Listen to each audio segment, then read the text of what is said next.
ইতিমধ্যেই Dhubulia friends zone তারা final খেলায় পৌঁছে গেছে এবং গতবারের চ্যাম্পিয়ন দল এই ধুবুলিয়া ফ্রেন্ডস জোন এবারও তারা ফাইনালে পৌঁছেছে। শুরু হলো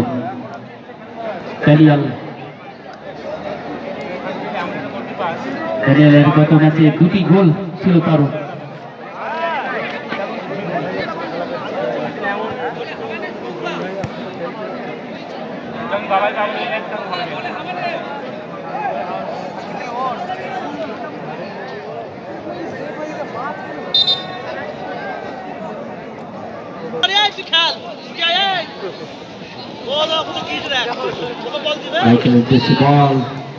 অনেক দূর থেকে শট ছিল, দারুণ শট ছিল, কিন্তু মাত্র গোলের সুযোগ, বিপদ কাটেনি ড্যানিয়েল, গোলের সুযোগ।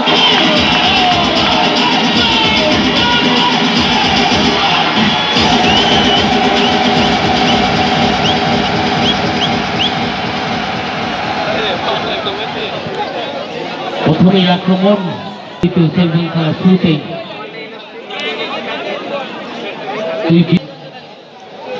অপরদিকে ঘরোয়া টিম, তাদের মধ্যে কিন্তু সময় লাগবে, তাদের নিজেদের মধ্যে আন্ডারস্ট্যান্ডিং করলে অনেক ভালো খেলা দেখাতে পারবে তারা। Hooghly Nawabpur sporting club.